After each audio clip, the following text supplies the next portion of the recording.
বন্ধুরা, এখন আমি বানাচ্ছি বড়ি দিয়ে সবজির ঝোল। কুমড়ো রয়েছে, এর মধ্যে পাঁচফোড়ন ও কাঁচা লঙ্কা ফোড়ন দিয়ে সবজিগুলোকে একটু ভেজে নিচ্ছি। সবজিগুলোর মধ্যে আলু, পটল, ডাঁটা, সবজিগুলো একটু লাল লাল করে ভাজা হয়ে গেছে। এইবার জিরে, ধনে, শুকনো লঙ্কার গুঁড়ো, হলুদ মশলাগুলো দিয়ে দিচ্ছি।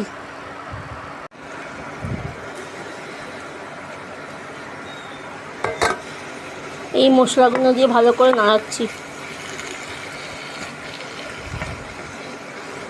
মশলাটা ভালো করে কষা হয়ে গেলে সবজি দিয়ে মশলাটা কষিয়ে নিয়েছি। এবার জল দেব, জল দিয়ে আরেকটু কষাবো। অল্প জল দিলাম, দিয়ে এবার মশলাটা ভালো করে কষিয়ে নেব। সবজির সাথে মশলাটা ভালো করে কষে গেছে, এবার জল দিয়ে চাপা দিয়ে দেবো। এবার জল দিয়ে দিচ্ছি।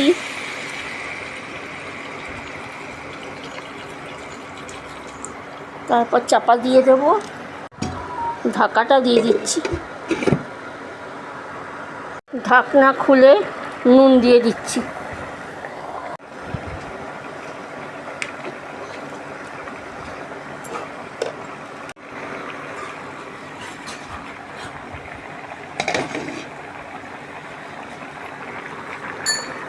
সবজিগুলো পুরো সেদ্ধ হয়ে গেছে,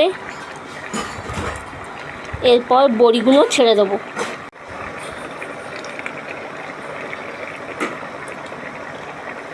বড়ি দিয়ে ঝোলটা পুরো ফুটে এলে ঝোল পুরোপুরি তৈরি। সবজি দিয়ে বড়ির ঝোল হয়ে গেছে। গরমকালে লেবু দিয়ে এই সবজির ঝোল ভাত খেলে পেট ঠান্ডা থাকে।